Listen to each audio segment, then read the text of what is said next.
This is Neha, welcome back to the channel. Hope you all are doing great. तो macro के अंदर हम लोगों ने 10 चैप्टर्स हमारे कंप्लीट कर लिए हैं। लास्ट क्लास में हम लोगों ने करा था हमारा chapter number 10 government budget and the economy, और आज हम लोग स्टार्ट कर रहे हैं हमारा second last chapter foreign exchange rate. देखो, इस चैप्टर को मैं आपको 3 पार्ट्स के अंदर करा रही हूं। आज की क्लास में हम लोग इस चैप्टर का पूरा कॉन्सेप्ट समझेंगे, सारा इंट्रोडक्शन देखेंगे, साथ में फ्लेक्सिबल एक्सचेंज रेट पूरा कंप्लीट करेंगे।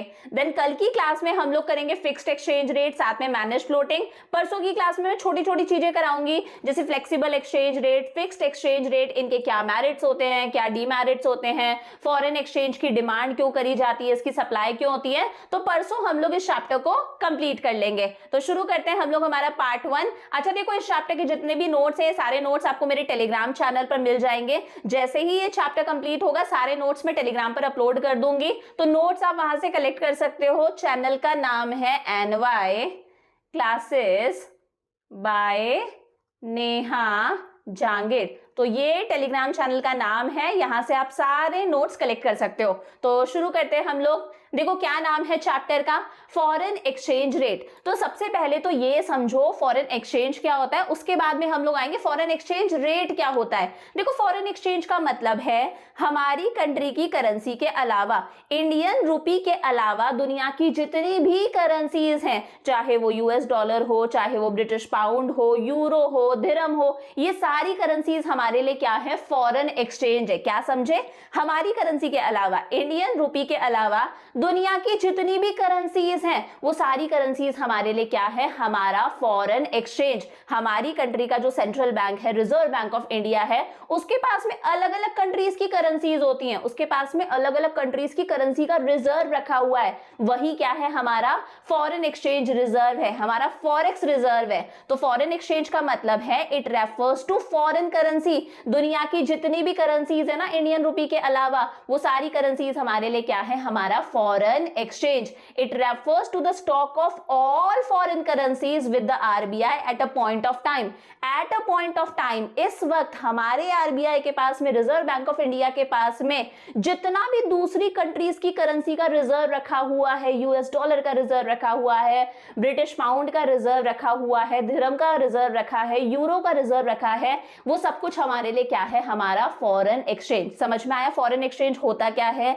अब देखो, मैं जब भी इस चैप्टर में फॉरेन एक्सचेंज बोलूंगी ना, तो फॉरेन एक्सचेंज की जगह पर मैं बोलूंगी US डॉलर। क्या बोलूंगी? US dollar. मैं हर कंट्री की करेंसी को क्या बोल रही हूँ? US डॉलर बोल रही हूँ, क्योंकि पॉसिबल नहीं है ना मैं हर बार पाउंड बोलूं, यूरो बोलूं। तो हम लोग फॉरेन एक्सचेंज को ही क्या बोलेंगे? US dollar. या फिर ये समझ लो, जितनी भी कंट्रीज की करेंसी होती है ना, उन्हें US डॉलर्स के टर्म्स में डिफाइन करा जाता है। हर कंट्री की करेंसी को US डॉलर की टर्म्स में डिफाइन करा जाता है कि भाई हमारे पास में कितने US डॉलर रखे हुए हैं। तो जब भी मैं US डॉलर बोलूं, समझ जाना मैं किसकी बात कर रही हूं? मैं फॉरेन करेंसी की बात कर रही हूं, मैं फॉरेन एक्सचेंज की बात कर रही हूं। समझ में आ गया फॉरेन एक्सचेंज होता क्या है? Eight a point of time हमारे RBI के पास में जितना भी फॉरेन करेंसीज का रिजर्व रखा हुआ है, उसे बोला जाता है फॉरेन एक्सचेंज। क्लियर है? अब बात आती है फॉरेन एक्सचेंज रेट क्या होता है। देखो, फॉरेन एक्सचेंज रेट का मतलब है, ये जो फॉरेन एक्सचेंज है ना, US डॉलर, आप है ना इसे गुड की तरह समझना। गुड मतलब आप इसे एक कमोडिटी की तरह समझना। जैसे हम इको में कमोडिटी के बारे में पढ़ते हैं ना, कि कोई भी चीज अगर महंगी हो जाएगी, किसी भी चीज की प्राइसेस इंक्रीज हो जाएंगी, तो अपने आप उस चीज की डिमांड क्या हो जाती है? कम हो जाती है। ऐसा ही होता है ना, अभी टमाटर महंगे हो गए थे, तो टमाटर की डिमांड क्या हो गई थी? कम हो गई थी। तो इस US डॉलर को, इस फॉरेन एक्सचेंज को भी है ना आप एक गुड की तरह समझना, कमोडिटी की तरह समझना, पूरा चैप्टर आसान हो जाएगा। क्या होता है फॉरेन एक्सचेंज रेट? कि भाई अगर मुझे 1 US डॉलर चाहिए ना, तो मुझे कितने इंडियन रुपी देने पड़ेंगे? समझ में आया? अगर मुझे 1 US डॉलर चाहिए तो मुझे कितने इंडियन रुपीस देने पड़ेंगे? This is foreign exchange rate. आज मुझे अगर 1 US डॉलर चाहिए, तो मैं कहती हूं मुझे 82 रुपीस देने पड़ेंगे। हमारे 82 रुपीस रुपीस 1 यूएस डॉलर के बराबर है, this is foreign exchange rate. The rate at which domestic currency can be exchanged for a foreign currency is known as foreign exchange rate. अगर हमें हमारी डोमेस्टिक करेंसी को फॉरेन करेंसी के लिए exchange करना है, अगर मुझे 1 यूएस डॉलर चाहिए तो मुझे कितने इंडियन रुपीस देने पड़ेंगे, this is foreign exchange rate. समझ में आया? तो मतलब ये समझ लो कि ये जो यूएस डॉलर है ये कितने का है, 1 यूएस डॉलर हमारे लिए कितने का है, 82 रुपीस का है। तो हम इसे गुड की तरह ट्रीट कर रहे हैं ना, एक कमोडिटी, एक चीज की तरह ट्रीट कर रहे हैं कि 1 यूएस डॉलर हमारे लिए कितने का है, 82 रुपीस का है, this is foreign exchange rate. समझ में आया? मैं ऐसे भी बोल सकती हूं, it is a price paid in domestic currency for buying a unit of foreign currency. अगर मुझे फॉरेन करेंसी की, अगर मुझे यूएस डॉलर की 1 यूनिट लेनी है, यानी कि अगर मुझे 1 यूएस डॉलर लेना है तो मुझे कितने इंडियन रुपीस देने पड़ेंगे, this is foreign exchange rate. तो मैं ऐसे बोल सकती हूं ना कि 1 यूएस डॉलर रेशियो कितना हो गया, 82 रुपीस। हमारे 82 रुपीस किसके इक्वल है, 1 यूएस डॉलर के बराबर है। It is the ratio of exchange. ये क्या है, एक्सचेंज का एक रेशियो है कि 1 यूएस डॉलर लेना है तो हमें कितने रुपए देने पड़ेंगे, 82 रुपीस देने पड़ेंगे, this is foreign exchange rate. समझ में आया? तो ये समझ लो, फॉरेन एक्सचेंज रेट का मतलब है कि 1 यूएस डॉलर हमारे लिए कितने रुपए का है। 1 यूएस डॉलर लेना है तो हमें कितने इंडियन रुपीस देने पड़ेंगे, this is foreign exchange rate. Clear हो गया फॉरेन एक्सचेंज रेट होता क्या है? अब देखो, ये जो फॉरेन एक्सचेंज रेट है ना कि भाई 1 यूएस डॉलर लेने के लिए हमें कितने इंडियन रुपीस देने पड़ेंगे, ये निकालने के लिए हमारे पास में 2 मेथड्स होते हैं, 2 तरह की एक्सचेंज रेट होती है। एक होता है फ्लेक्सिबल एक्सचेंज रेट मेथड और एक होता है फिक्स्ड एक्सचेंज रेट मेथड। क्या समझे? ये जो एक्सचेंज रेट है ना कि भाई हमें 1 यूएस डॉलर चाहिए तो उसके लिए हमें 82 रुपीस देने पड़ेंगे। ये एक्सचेंज रेट कैसे पता चलती है, इसके लिए हमारे पास में 2 तरह के मेथड्स हैं। एक होता है फ्लेक्सिबल एक्सचेंज रेट, एक होता है फिक्स्ड एक्सचेंज रेट। देखो, जब ये एक्सचेंज रेट कि 1 यूएस डॉलर लेने के लिए हमें कितने इंडियन रुपीस देने पड़ेंगे, जब ये एक्सचेंज रेट गवर्नमेंट डिसाइड करती है, कौन डिसाइड करता है, गवर्नमेंट डिसाइड करती है, इसे बोला जाता है फिक्स्ड एक्सचेंज रेट। क्या कहते हैं, फिक्स्ड एक्सचेंज रेट। ये हम लोग कल पढ़ेंगे। लेकिन जब ये एक्सचेंज रेट गवर्नमेंट डिसाइड नहीं करती, ये एक्सचेंज रेट कैसे डिसाइड होती है, डिमांड और सप्लाई के हिसाब से डिसाइड होती है। एक बार मैं बताती हूं कैसे डिसाइड होती है, जरा बहुत ध्यान से समझना।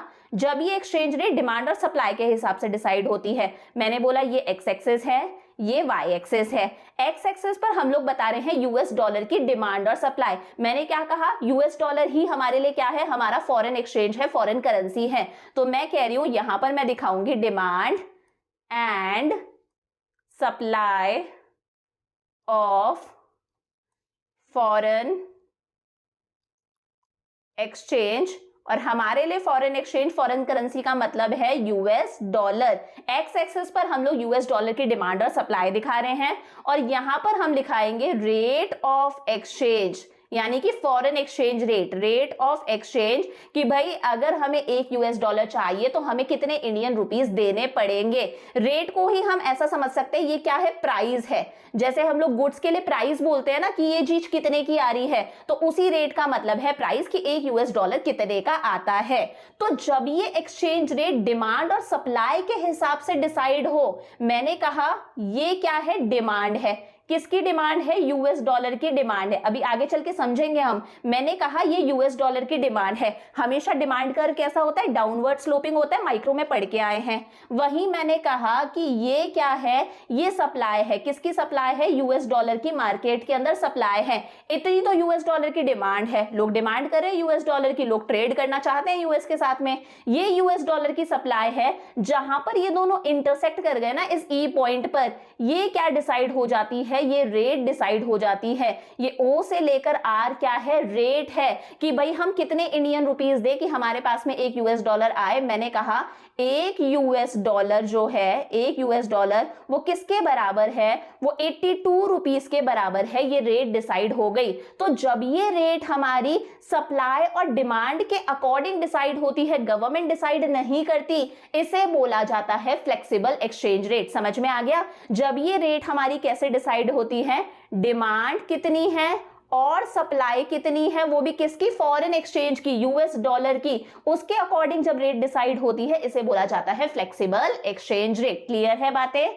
तो it is the rate which is determined by the supply demand forces in the foreign exchange market. ये जो हमारा फॉरेन एक्सचेंज मार्केट है पूरा का पूरा मनी मार्केट है, जहां पर देखते हैं कि भाई फॉरेन करेंसी की, यूएस डॉलर की कितनी डिमांड हो रही है। लोग यूएस डॉलर की डिमांड करते हैं, हम भी डिमांड करते हैं यूएस डॉलर की, क्योंकि अगर हमें यूएस से कुछ इंपोर्ट करना है तो हमें यूएस डॉलर चाहिए। इनफैक्ट किसी भी कंट्री से अगर हमें कुछ इंपोर्ट करना है तो हम पेमेंट किस में करेंगे, यूएस डॉलर में करेंगे, हमें यूएस डॉलर चाहिए। अगर हमें यूएस के अंदर पैसा इन्वेस्ट करना है तो वो हम इंडियन रूपी में नहीं कर सकते, हमें उसके लिए यूएस डॉलर चाहिए। तो जब हम सप्लाई और डिमांड के हिसाब से एक्सचेंज रेट डिसाइड करते हैं कि यूएस डॉलर की कितनी डिमांड हो रही है, same at a time US dollar की मार्केट में कितनी सप्लाई है, जब इसके हिसाब से एक्सचेंज रेट डिसाइड होती है ना कि भाई ये यूएस डॉलर कितने का है, यूएस डॉलर की क्या प्राइस है, क्या रेट है, कि हम 82 रुपीज दें तो हमें 1 यूएस डॉलर मिलेगा आज की डेट में। This is flexible exchange rate. समझ में आ गया? इसी का दूसरा नाम क्या है, फ्लोटिंग एक्सचेंज रेट और फ्री एक्सचेंज रेट। याद रखना, फ्लेक्सिबल एक्सचेंज रेट का दूसरा नाम क्या है, फ्लोटिंग एक्सचेंज रेट और फ्री एक्सचेंज रेट। क्लियर है? The rate at which demand for foreign currency is equal to its supply is called par rate of exchange और equilibrium rate of exchange। क्या समझे? जब फॉरेन करेंसी की demand और supply दोनों equal होते हैं तो हम लोगों ने देखा ये आर, ये क्या आ रही है, रेट आ रही है। ये जो ओ आर है, ओ से लेकर आर तक, ये ओ आर क्या है, ये है रेट ऑफ एक्सचेंज, कि हम कितने इंडियन रुपीस दें तो हमारे पास में 1 यूएस डॉलर आएगा। इसी रेट को बोला जाता है इक्विलिब्रियम रेट ऑफ एक्सचेंज या फिर पार रेट ऑफ एक्सचेंज। समझे? जब एक्सचेंज रेट डिमांड और सप्लाई के हिसाब से डिसाइड होती है, that is flexible exchange rate system, जिसका दूसरा नाम है फ्लोटिंग एक्सचेंज रेट या फिर फ्री एक्सचेंज रेट। और ये जो रेट आई है ना ओ आर, ये जो रेट आई है जहां पर ये दोनों इंटरसेक्ट कर रहे हैं, इस रेट को बोला जाता है पार रेट ऑफ एक्सचेंज या फिर इक्विलिब्रियम रेट ऑफ एक्सचेंज। समझ में आ गया? अब ये रेट किस तरह से डिसाइड होती है, यहां पर मैंने आपको बता दिया, ये डिमांड है, ये सप्लाई है, दोनों इंटरसेक्ट हो गए, ये रेट हमारे पास में आ गई। इसी को हम लोग डिटेल में डिस्कस करेंगे। सबसे पहले देखो हम लोग बात करते हैं डिमांड के बारे में। सबसे पहले डिमांड का कर्व देखेंगे, जैसे ये वाला हमने देखा है ना, सबसे पहले हम इस कर्व को देखेंगे, फिर इस कर्व को देखेंगे, फिर इसके इंटरसेक्शन की बात करेंगे, इसे डिटेल में देखेंगे। तो देखो सबसे पहले हम डिमांड फॉर फॉरेन एक्सचेंज की बात करते हैं। मैंने क्या बताया, इस फॉरेन एक्सचेंज यानी कि यूएस डॉलर को आप कैसे ट्रीट करोगे, इसे आप गुड की तरह ट्रीट करोगे, कमोडिटी की तरह ट्रीट करोगे। अब सोच के देखो, कभी भी अगर किसी चीज की प्राइसेस इंक्रीज हो जाती है, आप किसी भी चीज के लिए सोच के देख लो, जैसे भी टमाटर की प्राइसेस बहुत ज्यादा इंक्रीज हो गई थी तो टमाटर की डिमांड अपने आप क्या हो गई, कब हो गई। ऐसा ही होता है। मान लो कोई चीज सस्ती हो गई, टमाटर की प्राइसेस कम हो गई, टमाटर छोड़ो यार, गाड़ियों की प्राइसेस बहुत ज्यादा कम हो गई, मोबाइल फोन सस्ते हो गए। आज की डेट में मोबाइल फोन कितने सस्ते हैं, तो हम लोग उन चीजों की डिमांड क्या कर रहे हैं, ज्यादा कर रहे हैं। तो ये देख के हमें समझ में आता है प्राइस और डिमांड दोनों में कैसा रिलेशन होता है, इनवर्स रिलेशन होता है। इनवर्स का मतलब होता है दोनों में कैसा रिलेशन है, नेगेटिव रिलेशन है। प्राइस इंक्रीज होगी तो डिमांड कम होगी एंड वाइस वर्सा, उल्टा। सेम वही मैं कह रही हूं, यूएस डॉलर भी हमारे लिए क्या है, एक गुड की तरह है। अगर मार्केट में यूएस डॉलर महंगा हो जाएगा, यूएस डॉलर के केस में हम प्राइस की जगह पर क्या बोलते हैं, रेट बोलते हैं। बात वही है, प्राइस बोलो या रेट बोलो। अगर मार्केट में यूएस डॉलर की रेट इंक्रीज हो जाएगी, यूएस डॉलर महंगा हो जाएगा, तो यूएस डॉलर की डिमांड कम हो जाएगी। मान लो यूएस डॉलर बहुत महंगा हो गया, पहले हमें 1 यूएस डॉलर 70 रुपीस का मिल जाता था, हम 70 देते थे, 1 यूएस डॉलर आ जाता था। आज वही यूएस डॉलर पाने के लिए मान लो हमें 90 रुपीस देने पड़ते हैं। तो यार हम यूएस डॉलर की डिमांड कम करेंगे, हम यूएस से चीजें इंपोर्ट नहीं करेंगे, हम यूएस के अंदर पैसा इन्वेस्ट नहीं करेंगे, हम यूएस घूमने नहीं जाएंगे। समझ में आई बात? वही यूएस डॉलर अगर सस्ता हो जाता है, उसकी रेट कम हो जाती है, पहले यूएस डॉलर मान लो हमें 70 में मिलता था, आज हमें 50 में ही मिल रहा है, तो यार हम यूएस डॉलर की डिमांड करेंगे, हम वहां से चीजें खरीदेंगे, हम यूएस घूमने जाएंगे, सारे काम करेंगे। तो याद रखना, रेट में यूएस डॉलर की रेट ऑफ एक्सचेंज और डिमांड में कैसा रिलेशन है, नेगेटिव रिलेशन है। अदर थिंग्स रिमेनिंग कांस्टेंट, यहां पर हम सप्लाई वगैरह किसी की भी बात नहीं करें, सारी चीजें क्या है, कांस्टेंट है। डिमांड फॉर फॉरेन एक्सचेंज यानी कि यूएस डॉलर की डिमांड, फॉरेन एक्सचेंज मतलब यूएस डॉलर की डिमांड और यूएस डॉलर की प्राइस, यूएस डॉलर की रेट, दोनों में कैसा रिलेशन होता है, इनवर्स रिलेशन होता है, नेगेटिव रिलेशन होता है। जैसे एक्स एक्सिस पर मैं दिखा रही हूँ demand for foreign exchange, US dollar की डिमांड, यहां पर हमारे पास में क्या है, रेट फॉर फॉरेन एक्सचेंज है। अब ध्यान से देखना, मैंने कहा रेट ये है OR, ये हमारे पास में रेट है, ये क्या है, ये रेट है हमारे पास में, ये रेट है, यहां पर ये कर्व को टकराया तो ये हमारे पास में डिमांड आ रही है। OR क्या है, रेट है कि अगर हमें $1 चाहिए तो उसके लिए हमें हमारे 70 रुपीज देने पड़ते हैं। ये रेट है, मतलब प्राइस है यूएस डॉलर की, 70 रुपए देंगे तो $1 आएगा। इस लेवल पर हम यूएस डॉलर की इतनी डिमांड कर रहे थे, हम लोग यूएस डॉलर की इतनी डिमांड कर रहे थे, OM हम डिमांड कर रहे थे।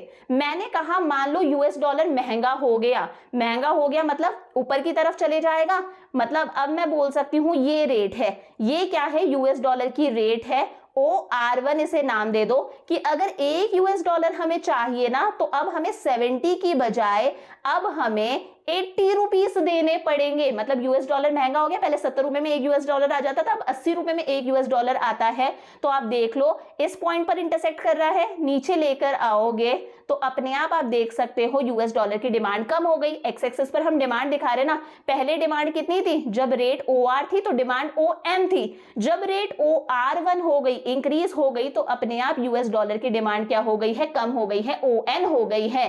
तो यहां पर वही लिखा है, higher the rate of exchange, अगर रेट ऑफ एक्सचेंज इंक्रीज होगी तो यूएस डॉलर यानी कि फॉरेन एक्सचेंज की डिमांड कम हो जाएगी एंड वाइस वर्सा। मैंने कहा रेट कम हो गई, अब रेट मान लो OR2 है, अब रेट सिर्फ यही है, ठीक है, रेट कम हो गई, तो रेट कम हो गई तो आप देखो यहां पर लेकर जाओ। मैंने कहा $1 जो है वो पहले 70 में आ रहा था ना, मान लो वो यूएस डॉलर अब हमें सिर्फ 60 में ही मिल जाता है, मतलब यूएस डॉलर हमारे लिए सस्ता हो गया, तो यहां इंटरसेक्ट कर रहा है, अपने आप यूएस डॉलर की डिमांड क्या हो गई है, इंक्रीज हो गई है। समझ में आया? तो दोनों में कैसा रिलेशन है, नेगेटिव रिलेशन है। और ये जो डिमांड कर्व है ना, यूएस डॉलर की जो डिमांड हम दिखा रहे हैं, ये डिमांड कर्व कैसा है, हमारा डाउनवर्ड स्लोपिंग है, ऊपर से नीचे की तरफ आ रहा है। क्लियर हो गया? तो इस तरह से हम यूएस डॉलर की डिमांड बता रहे हैं, नेगेटिव रिलेशन।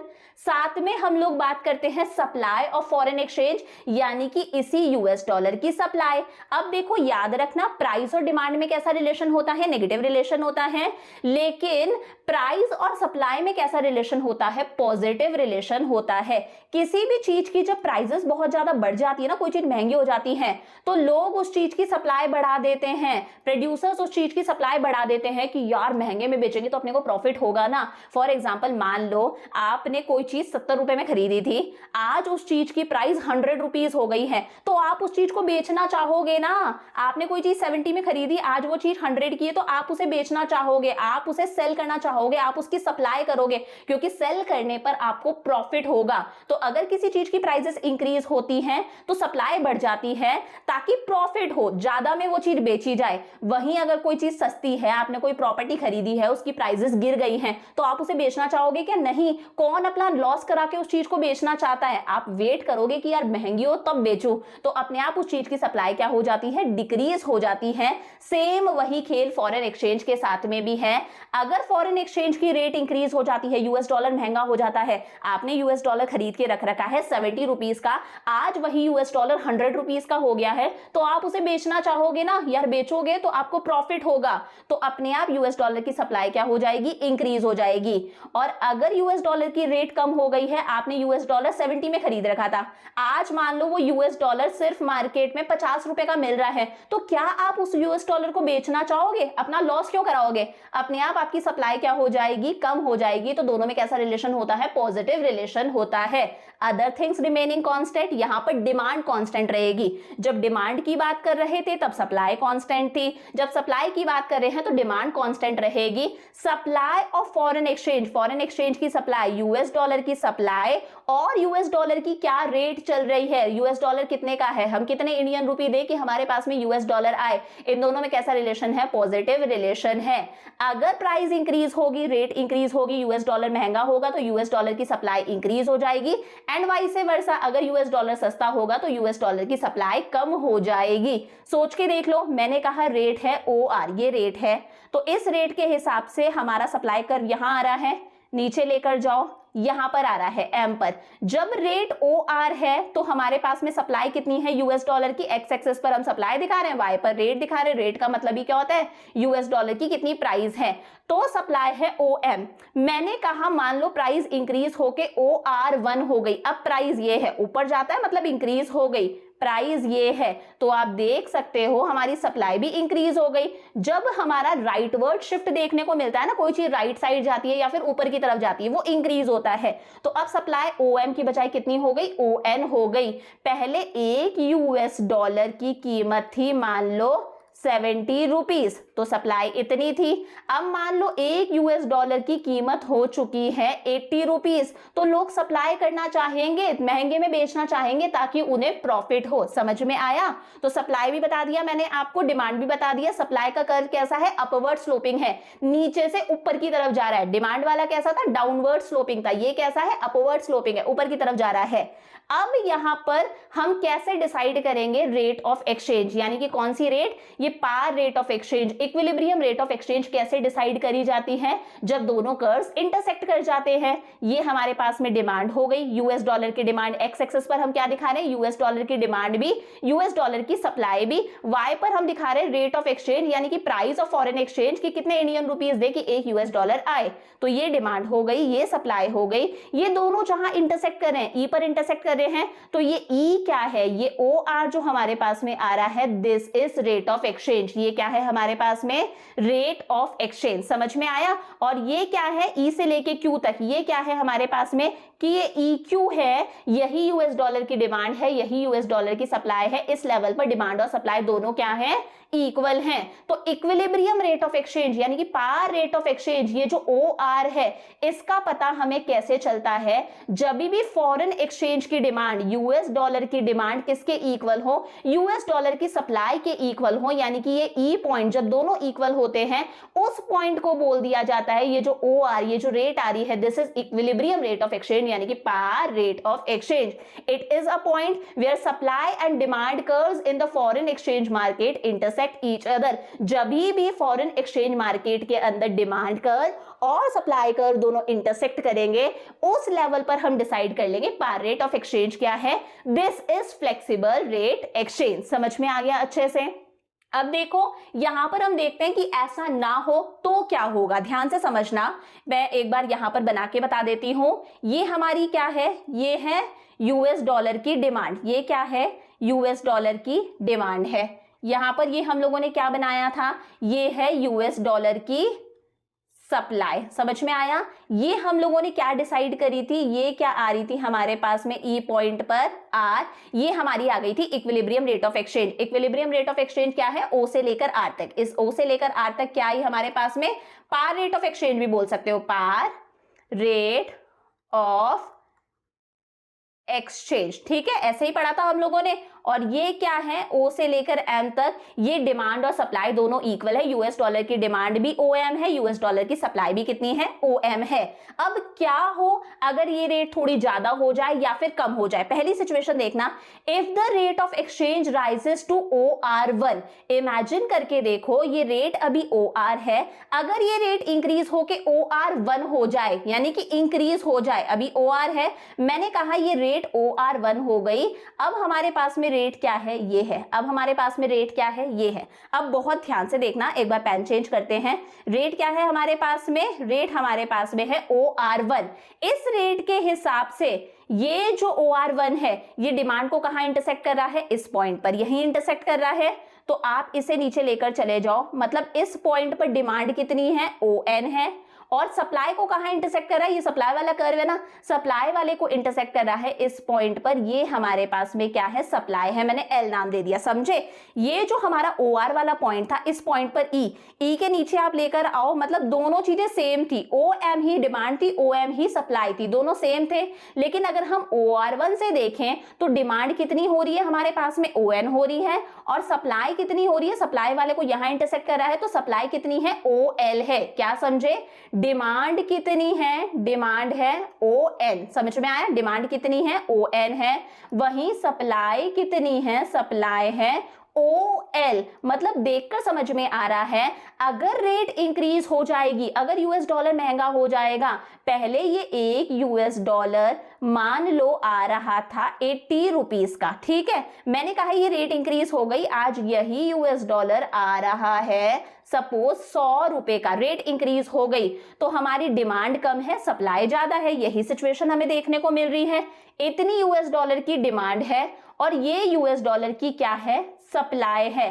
अब लोग डिमांड नहीं करे लेकिन यूएस डॉलर की सप्लाई ज्यादा है। हम लोगों ने पढ़ा है गुड्स के केस में क्या होता है, जब सप्लाई ज्यादा होती है, डिमांड कम होती है, तो ये इतना सारा इसकी कोई डिमांड ही नहीं कर रहा, अपने आप यूएस डॉलर सस्ता होने लग जाएगा या नहीं होने लग जाएगा। आप गुड की तरह सोच के देखो, कस्टमर्स डिमांड इतना कर रहे हैं, सप्लाई ज्यादा है, तो अगर सप्लाई ज्यादा है, इतना सारा पड़ा पड़ा खराब होगा क्योंकि लोग डिमांड नहीं करे, तो प्रोड्यूसर चीजों की प्राइसेस को क्या करने लग जाते हैं, गिराने लग जाते हैं, चीजों की प्राइसेस गिर जाती हैं ताकि अपने आप डिमांड इंक्रीज हो। समझ में आया? और फिर ये दोनों इक्वल हो जाते हैं, ऐसा ही होता है। तो यहां पर भी हम वही मान के चलेंगे, अगर डिमांड कम है, सप्लाई ज्यादा है, बहुत ज्यादा सप्लाई है, कोई डिमांड ही नहीं कर रहा, तो अपने आप वो चीज सस्ती होने लग जाती है, प्राइसेस गिरने लग जाती हैं, दोबारा से प्राइसेस गिरेंगे और प्राइसेस किसके इक्वल आ जाएंगी, OR के ही इक्वल आ जाएंगी। कंट्री में फिर से क्या हो जाएगा, इक्विलिब्रियम हो जाएगा, हम पार रेट ऑफ एक्सचेंज पर आ जाएंगे। तो वही लिखा है, अगर रेट ऑफ एक्सचेंज इंक्रीज हो जाता है तो इस सिचुएशन में supply of foreign exchange will exceed it's demand. वही लिखा है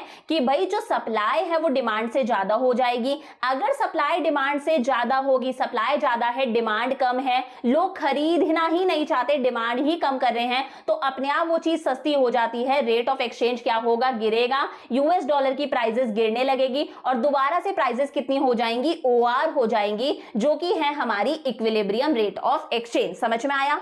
वही इसका उल्टा क्या हो सकता है, उल्टा हो सकता है if rate of exchange falls to OR2, अगर ये रेट ऑफ एक्सचेंज OR से गिरकर OR2 हो जाए। अभी रेट ऑफ एक्सचेंज कितनी है, OR है, मैंने कहा ये रेट ऑफ एक्सचेंज गिरकर कितनी हो जाए, OR2 हो जाए, हम इस लेवल पर आ जाएं। जो यूएस डॉलर पहले हमें 80 में मिल रहा था, एक यूएस डॉलर पहले हमें 80 में मिल रहा था, अगर वही यूएस डॉलर हमें सिर्फ 60 रुपीज में मिल जाए, इस सिचुएशन में क्या होगा, ध्यान से देखो, ये क्या है, सप्लाई है, ये सप्लाई है ना, पहले ये डिमांड था, अब ये सप्लाई है, ये सप्लाई वाला कर्व है, तो सप्लाई कितनी है, ON है, यहां पर ध्यान से देखना, सप्लाई कितनी है, ON है, और ये ही OR2 डिमांड को कहां इंटरसेक्ट कर रहा है, इस पॉइंट पर, मतलब डिमांड कितनी है, डिमांड है हमारे पास में, कुछ भी नाम दे दो, फॉर एग्जांपल मैंने P नाम दे दिया, डिमांड कितनी है, OP है, डिमांड है हमारे पास में OP। समझ में आया? अगर रेट गिर जाती है तो यहां पर देखो, सप्लाई वाले को ये यहां इंटरसेक्ट कर रहा है, सप्लाई कितनी है, ON है, वही डिमांड कितनी है, OP है, तो देखकर समझ में आ रहा है सप्लाई सिर्फ इतनी है, डिमांड कितनी है, इतनी है, मतलब सप्लाई कम है और डिमांड क्या है, ज्यादा है, उल्टा हो गया, ये सप्लाई है, ये डिमांड है। नॉर्मली होता क्या है, जब भी किसी गुड की डिमांड ज्यादा होती है तो प्रोड्यूसर सबकी डिमांड को फुलफिल नहीं कर पाता है, जब डिमांड ज्यादा होती है तो अपने आप चीजों की प्राइसेस क्या हो जाती हैं, इंक्रीज हो जाती हैं। तो सेम ऐसा ही यूएस डॉलर के साथ में होगा, यूएस डॉलर की सप्लाई इतनी है, डिमांड इतनी है, तो सबकी डिमांड को फुलफिल नहीं करा जा सकता, यूएस डॉलर महंगा हो जाएगा और दोबारा से उसकी प्राइसेस इंक्रीज होकर किसके इक्वल आ जाएंगी, OR के इक्वल आ जाएंगी, that is par rate of exchange. समझ में आया? वही लिखा है, then demand for foreign currency will be more than its supply, demand supply से ज्यादा होगी, अगर डिमांड सप्लाई से ज्यादा होगी तो सबकी डिमांड को फुलफिल नहीं करा जा सकता, रेट ऑफ एक्सचेंज दोबारा से इंक्रीज होंगी, यूएस डॉलर फिर से महंगा होगा और प्राइसेस इंक्रीज होकर किसके इक्वल आ जाएंगी, OR के equal, that is par rate of exchange. समझ में आ गया? तो हम लोगों ने पूरा पढ़ लिया हमारा फ्लेक्सिबल एक्सचेंज रेट, कि किस तरह से ये रेट डिसाइड करी जाती है, अगर रेट इंक्रीज हो गई तो दोबारा से रेट डिक्रीज होकर OR के इक्वल आ जाएगी, अगर डिक्रीज हो गई तो दोबारा से इंक्रीज होके OR के इक्वल आ जाएगी। क्लियर है? अब देखो हम लोग कुछ सिचुएशंस डिस्कस करते हैं कि क्या हो अगर यूएस डॉलर की मार्केट में डिमांड इंक्रीज या डिक्रीज हो जाए, या फिर यूएस डॉलर की सप्लाई इंक्रीज या डिक्रीज हो जाए। अगर यूएस डॉलर यानी कि फॉरेन करेंसी की मार्केट में डिमांड या फिर सप्लाई इंक्रीज और डिक्रीज होती है तो उसका क्या इंपैक्ट पड़ेगा, उसका क्या असर देखने मिलेगा। तो चार तरह की सिचुएशंस बता रही हूं। पहली सिचुएशन क्या है, increase in demand for a foreign currency, यानी कि यूएस डॉलर की डिमांड मार्केट में इंक्रीज हो गई है। इसकी वजह से हमें देखने को मिलेगा डेप्रिशिएशन ऑफ डोमेस्टिक करेंसी। अभी मैं ये समझाऊंगी। हम क्या पढ़ रहे हैं कि यूएस डॉलर की अगर मार्केट में डिमांड इंक्रीज हो जाएगी तो इसका क्या इंपैक्ट होगा। देखो एक्स एक्सिस पर वही डिमांड और सप्लाई है, वाई पर हम हमारी रेट डिसाइड करेंगे। सप्लाई और डिमांड दोनों कहां इंटरसेक्ट कर रहे हैं, ई पर। तो ये ओआर क्या है हमारे पास में, पार रेट ऑफ एक्सचेंज है, इक्विलिब्रियम रेट ऑफ एक्सचेंज है। मैंने कहा यूएस डॉलर की मार्केट में डिमांड इंक्रीज हो गई। जब भी किसी चीज की डिमांड या फिर सप्लाई, कोई भी चीज इंक्रीज होती है ना, तो हम हमारे कर्व को कौन सी साइड में शिफ्ट कर देते हैं, राइट साइड में शिफ्ट कर देते हैं। तो डिमांड वाला कर्व ये है स्काई ब्लू वाला। मैंने कहा डिमांड इंक्रीज हो गई तो कर्व हमारा राइट साइड शिफ्ट करेगा। इंक्रीज के लिए राइट साइड शिफ्ट करते हैं, डिक्रीज के लिए लेफ्ट साइड शिफ्ट करते हैं। तो कर्व को हम लोगों ने राइट साइड में शिफ्ट कर दिया, ये कर्व हमारा राइट साइड में शिफ्ट हो गया। अब हमारे पास में डिमांड डी से हटके कितनी हो गई है, D1 हो गई है। डिमांड कर्व हमारा राइट साइड में शिफ्ट कर गया। अब इस हिसाब से रेट ऑफ एक्सचेंज कितनी होगी, सप्लाई वाला येलो वाला है, नया वाला डिमांड कर्व ये व्हाइट वाला है। अब दोनों कहां पर इंटरसेक्ट कर रहे हैं, ई डैश पर इंटरसेक्ट कर रहे हैं। तो इसके हिसाब से अब रेट क्या हो जाएगी हमारी, OR1 हो जाएगी। पहले रेट OR थी, हमारी रेट इंक्रीज होके कितनी हो गई, OR1 हो गई। समझ में आया। तो जब डिमांड इंक्रीज होती है तो हमारा कर्व राइट साइड में शिफ्ट करेगा। जो इक्विलिब्रियम रेट ऑफ एक्सचेंज पहले हमारी OR आ रही थी वो इंक्रीज होके अब कितनी आएगी, OR1 आएगी। तो क्या समझे, other things remaining constant, increase in demand for foreign currency leads to rise in exchange rate. जब भी फॉरेन करेंसी की डिमांड इंक्रीज हो जाती है तो उसकी वजह से एक्सचेंज रेट इंक्रीज हो जाएगी। जो यूएस डॉलर पहले हमें 70 रुपीज में मिल रहा था, आज यूएस डॉलर की मार्केट में डिमांड बढ़ गई है तो वही यूएस डॉलर हमें 70 की बजाय 80 रुपीज में मिलने लग गया। समझ में आया। जब यूएस डॉलर की मार्केट में डिमांड क्या हो जाएगी, इंक्रीज हो जाएगी, तो यूएस डॉलर महंगा हो जाएगा, यानी कि रेट ऑफ एक्सचेंज इंक्रीज हो जाएगी। समझ में आया। अब ध्यान देना, इसी कॉन्सेप्ट को हम क्या बोलते हैं। पहले एक यूएस डॉलर पाने के लिए हम कितने रुपए देते थे, 70 रुपीज देते थे। आज सेम वही यूएस डॉलर पाने के लिए हमें 80 रुपए देने पड़ रहे हैं। तो मुझे सोच के बताओ, हमारी जो डोमेस्टिक करेंसी है, हमारा जो इंडियन रुपी है, उसकी वैल्यू बढ़ी है या फिर उसकी वैल्यू कम हुई है, उसकी वैल्यू कम हुई है। पहले एक यूएस डॉलर 70 में मिल जाता था, आज एक यूएस डॉलर पाने के लिए हमें 80 रुपए देने पड़ते हैं। जब यूएस डॉलर की वैल्यू बढ़ती है ना, यूएस डॉलर जब महंगा होता है तो हमारी करेंसी की वैल्यू कम हो जाती है, उल्टा होता है। जो यूएस डॉलर पहले 70 में मिल जाता था, आज वही यूएस डॉलर हमें 80 में मिल रहा है। तो उनकी करेंसी की वैल्यू तो इंक्रीज हो रही है, लेकिन हमारी करेंसी की वैल्यू गिर रही है, डाउन जा रही है। इसी को बोला जाता है डेप्रिशिएशन ऑफ डोमेस्टिक करेंसी। क्या समझे।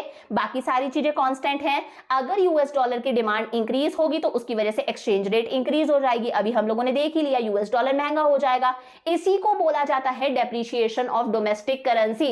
It refers to a situation when domestic currency, यानी कि हमारा इंडियन रूपी डेप्रिशिएट होता है। जब हमारी करेंसी की वैल्यू गिरती है ना किसी फॉरेन करेंसी के कंपैरिजन में, जो यूएस डॉलर 70 में मिल रहा था आज 80 में मिल रहा है, जब हमारी करेंसी की वैल्यू गिरती है, इसे हम लोग बोलते हैं डेप्रिशिएशन ऑफ डोमेस्टिक करेंसी, यानी कि करेंसी डेप्रिशिएशन। इसका मतलब एक यूएस डॉलर पाने के लिए हमें ज्यादा इंडियन रुपीज देने पड़ेंगे। पहले एक यूएस डॉलर पाने के लिए 70 दे रहे थे, आज 80 देने पड़ रहे हैं। सेम यूएस डॉलर के लिए we need more Indian rupees, this is currency depreciation. ऐसे समझ लेना, यूएस डॉलर महंगा हुआ मतलब हमारी करेंसी की वैल्यू गिर गई। यूएस डॉलर अगर सस्ता हो जाता है, इसका मतलब हमारी करेंसी की वैल्यू बढ़ जाती है। वो आगे पढ़ेंगे। पहला समझ में आया। सेकेंड सिचुएशन क्या है, decrease in demand for foreign currency. अब यूएस डॉलर की डिमांड क्या होगी, उल्टा कम हो जाएगी। तो इसकी वजह से हमें देखने को मिलेगा एप्रिशिएशन ऑफ डोमेस्टिक करेंसी। देखो इंक्रीज हुई थी तो हम लोगों ने डिमांड कर्व को राइट साइड में शिफ्ट करा था। जब कोई चीज डिक्रीज होती है तो हमारा कर्व लेफ्ट साइड शिफ्ट करता है। पहले रेट OR आ रही थी, अब यूएस डॉलर की डिमांड मार्केट में कम हो गई है। कोई यूएस से ट्रेड नहीं करना चाहता, लोग यूएस डॉलर की डिमांड नहीं कर रहे। अब सप्लाई वाला कर्व येलो वाला है, नया वाला डिमांड कर्व D1 है। तो अब ये दोनों यहां इंटरसेक्ट कर रहे हैं, यहां कर रहे हैं। तो इस हिसाब से अब रेट क्या आ रही है, OR1 आ रही है। मतलब रेट ऑफ एक्सचेंज क्या हो गई, गिर गई। क्या समझ में आया। अगर यूएस डॉलर की मार्केट में डिमांड कम हो जाएगी, कोई यूएस डॉलर खरीदना नहीं चाहता, तो अपने आप रेट ऑफ एक्सचेंज यानी कि यूएस डॉलर की जो प्राइस है वो क्या हो जाएगी, गिर जाएगी। पहले एक यूएस डॉलर, इस ओआर पे मैं बता रही हूं, पहले एक यूएस डॉलर हमें मान लो 70 रुपीज में मिल रहा था, आज वही यूएस डॉलर हमें 50 रुपए में मिल जाता है। इसका मतलब हमारी करेंसी की वैल्यू बढ़ गई ना, इसे बोला जाता है एप्रिसिएशन ऑफ डोमेस्टिक करेंसी। उनकी करेंसी की वैल्यू गिरी है, पहले एक यूएस डॉलर जो 70 में आ जाता था आज सिर्फ 50 रुपए में मिल रहा है, मतलब यूएस डॉलर की वैल्यू गिर गई। इसका मतलब हमारी करेंसी की वैल्यू इंक्रीज हो गई। पहले एक यूएस डॉलर पाने के लिए हम 70 रुपीज देते थे, आज हम सिर्फ 50 रुपीज ही देते हैं, तो ये हमारे लिए खुशी की बात है। Other things remaining constant, decrease in demand for foreign currency, जब फॉरेन करेंसी की डिमांड गिर जाती है तो एक्सचेंज रेट भी हमारी कम हो जाती है, गिर गई ना, OR1 हो गई। इसी को बोला जाता है एप्रिसिएशन ऑफ डोमेस्टिक करेंसी, कि पहले एक यूएस डॉलर खरीदने के लिए हम कितने रुपए दे रहे थे, 70 रुपीज दे रहे थे, आज सेम वही यूएस डॉलर हमें 50 रुपए में मिल जाता है, तो हमारे लिए तो खुशी की बात है, हमारी करेंसी की वैल्यू बढ़ गई। This is known as appreciation of domestic currency. एक ऐसी सिचुएशन जब डोमेस्टिक करेंसी यानी कि इंडियन रुपी की वैल्यू एप्रिशिएट होती है, इंक्रीज होती है, गेन होता है, इसे बोला जाता है करेंसी एप्रिसिएशन या फिर एप्रिसिएशन ऑफ डोमेस्टिक करेंसी। इसका मतलब एक यूएस डॉलर पाने के लिए अब हमें कम रुपीस देने पड़ेंगे, एक यूएस डॉलर पाने के लिए अब हमें सिर्फ 50 रुपए ही देने पड़ेंगे। This is appreciation of domestic currency. समझ में आया? तो ये हम लोगों ने देखा, अगर यूएस डॉलर की डिमांड इंक्रीज होगी और डिक्रीज होगी तो उसका क्या इंपैक्ट पड़ेगा। डिमांड इंक्रीज होगी तो हमारी करेंसी की वैल्यू डेप्रिशिएट होगी, डिमांड डिक्रीज होगी तो हमारी करेंसी की वैल्यू क्या होगी, एप्रिशिएट होगी। दोनों इंपॉर्टेंट कॉन्सेप्ट है, ध्यान रखना। थर्ड सिचुएशन आती है, अगर यूएस डॉलर फॉरेन करेंसी की मार्केट में सप्लाई इंक्रीज हो जाए तो क्या होगा, तो भी हमारी करेंसी की वैल्यू एप्रिशिएट होगी, इंक्रीज होगी। पहले डिमांड का देखा, अब सप्लाई का देखेंगे। रेट हमारे पास में OR है, पार रेट ऑफ एक्सचेंज। मैंने कहा सप्लाई इंक्रीज हो गई तो सप्लाई वाला कर्व राइट साइड में शिफ्ट करेगा। राइट साइड में मतलब ये इस तरफ आ जाएगा। समझ में आया ना? ये मत बोलना मैम इंक्रीज हो रहा है तो इसे ऊपर की तरफ कर दें। इंक्रीज का मतलब है आपको कर्व को राइट साइड में शिफ्ट करना है, तो सप्लाई कर्व को हम लोगों ने राइट साइड में शिफ्ट कर दिया। अब ये यूएस डॉलर की सप्लाई है, ये नई सप्लाई है, यूएस डॉलर की सप्लाई इंक्रीज हो गई।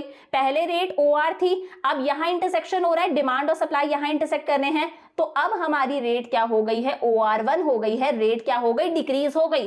पहले एक यूएस डॉलर, 1 यूएस डॉलर हमें 70 में मिल रहा था, आज वही यूएस डॉलर हमें 50 रुपए में मिल रहा है। मतलब कहीं ना कहीं यूएस डॉलर की वैल्यू गिर गई, इसका मतलब हमारी करेंसी की वैल्यू बढ़ गई। अगर सप्लाई इंक्रीज होगी तो हम कौन सी साइड में शिफ्ट करेंगे, राइट साइड में शिफ्ट करेंगे। मतलब इक्विलिब्रियम रेट ऑफ एक्सचेंज पहले OR थी, अब डिक्रीज होकर कितनी हो गई, OR1 हो गई।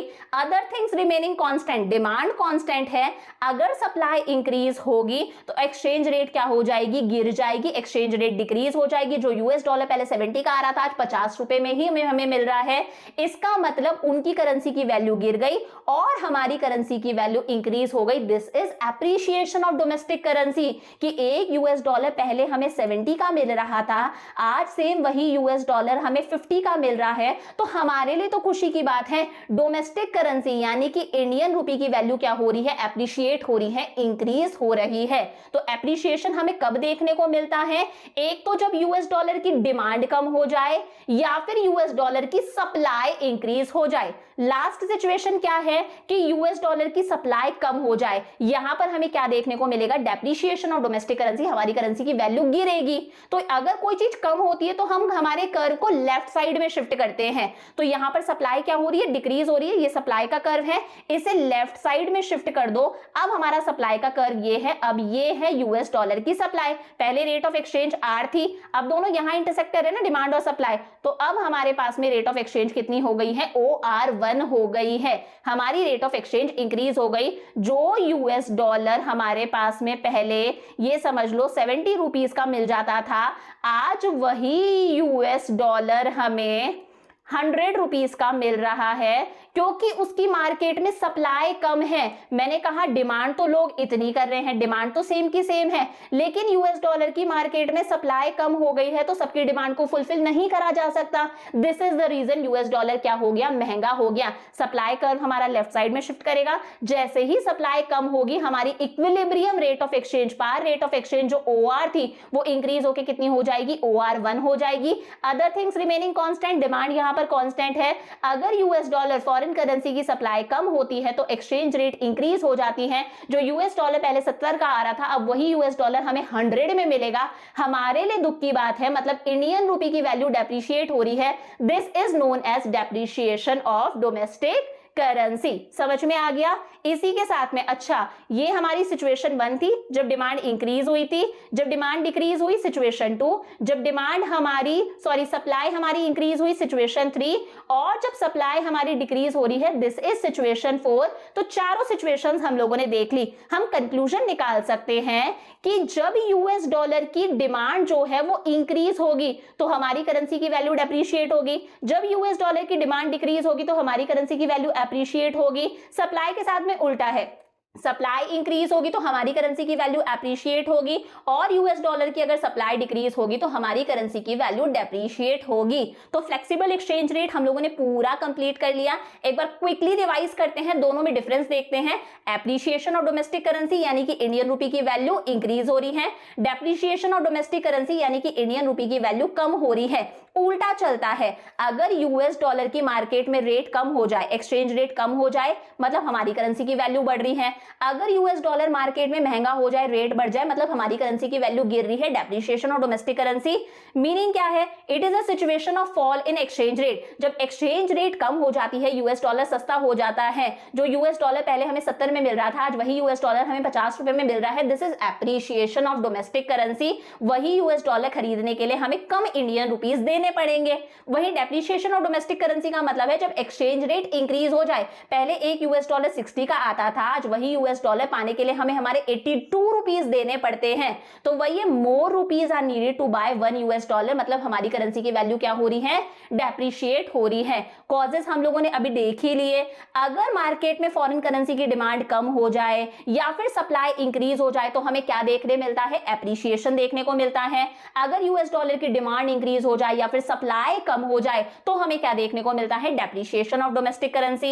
इसका हमारी इकोनॉमी पर क्या इंपैक्ट पड़ेगा, सोच के देखना। एप्रिशिएशन ऑफ डोमेस्टिक करेंसी हो रहा है, इसका मतलब है पहले एक यूएस डॉलर मान लो हमें 70 रुपीज में मिलता था, आज वही यूएस डॉलर हमें 50 रुपए में मिल जाता है। इसका हमारी इकोनॉमी पर क्या इंपैक्ट होगा, क्या रिजल्ट देखने को मिलेगा, हमारे एक्सपोर्ट्स डिक्रीज हो जाएंगे। वो लोग हमसे क्यों खरीदेंगे, वो देखेंगे कि यार पहले एक यूएस डॉलर देकर इंडिया से 70 रुपीज का सामान खरीद पाते थे, आज एक यूएस डॉलर देकर इंडिया से सिर्फ 50 रुपए का ही सामान खरीद पाते हैं, तो वो लोग हमसे परचेज नहीं करेंगे। हम लोगों के एक्सपोर्ट्स क्या हो जाएंगे, कम हो जाएंगे। वहीं हमारे इंपोर्ट्स इंक्रीज हो जाएंगे कि यार पहले एक यूएस डॉलर हमें 70 का मिलता था, आज वही एक यूएस डॉलर हमें 50 रुपए का मिल जाता है, तो हम तो यूएस से सामान इंपोर्ट करेंगे ना। उनकी करेंसी की वैल्यू गिर रही है, वहां का सामान सस्ता हो गया, तो हमारे इंपोर्ट्स इंक्रीज हो जाएंगे, हम लोग उनसे परचेज करेंगे। वहीं डेप्रिशिएशन का क्या इंपैक्ट होगा, पहले एक यूएस डॉलर हमें 70 में मिलता था, आज वही यूएस डॉलर पाने के लिए हमें 100 रुपए देने पड़ते हैं। हमारे एक्सपोर्ट्स क्या हो जाएंगे, इंक्रीज हो जाएंगे। वो जो यूएस वाला बंदा है वो देखेगा यार पहले एक यूएस डॉलर में इंडिया से 70 का सामान खरीद पाता था, आज एक यूएस डॉलर देकर इंडिया से 100 रुपए तक का सामान खरीद पाता हूं। हमारी करेंसी की वैल्यू गिर रही है, हमारा सामान सस्ता हो रहा है ना, तो हमारे एक्सपोर्ट्स इंक्रीज होंगे, वो लोग हमसे खरीदेंगे। वहीं इंपोर्ट्स महंगे हो जाएंगे। यार पहले हमें एक यूएस डॉलर के लिए 70 देने पड़ते थे, आज एक यूएस डॉलर के लिए 100 देने पड़ते हैं, तो हम यूएस घूमने नहीं जाएंगे, हम वहां का सामान नहीं खरीदेंगे, हमारे इंपोर्ट्स कम हो जाएंगे। समझ में आया? तो पूरा हम लोगों ने फ्लेक्सिबल एक्सचेंज रेट कंप्लीट कर लिया। अब कल की क्लास में हम लोग करेंगे फिक्स्ड एक्सचेंज रेट, साथ में मैनेज फ्लोटिंग। 2 क्वेश्चन दे रही हूं, इनके आंसर मुझे कमेंट्स में बताना। If rupees 82 are needed to buy 1 US dollar instead of rupees 70 earlier, पहले एक यूएस डॉलर पाने के लिए हम 70 रुपए देते थे, आज वही एक यूएस डॉलर पाने के लिए हम 82 रुपीस दे रहे हैं। इसका मतलब क्या है, डोमेस्टिक डोमेस्टिक करेंसी की वैल्यू एप्रिशिएट हुई है या फिर डेप्रिशिएट हुई है। रूपी value of import bill will increase, of है ये कि हमारे इंपोर्ट बिल जो है वो इंक्रीज हो जाएगा। बोथ बी एंड सी, सोच के बताना। Due to depreciation of foreign currency, अगर फॉरेन करेंसी डेप्रिशिएट हो जाए यानी कि यूएस डॉलर की वैल्यू गिर जाए, the supply of foreign currency in domestic economy will increase होगी या फिर कोई इफेक्ट देखने को नहीं मिलेगा। इंक्रीज और डिक्रीज दोनों हो सकती है या फिर डिक्रीज होगी। तो इन दोनों क्वेश्चंस के आंसर मुझे कमेंट्स में करना। कल की क्लास में फिक्स्ड एक्सचेंज रेट करेंगे, परसों हम लोग इस चैप्टर को कंप्लीट करेंगे। So I will see you tomorrow, bye bye.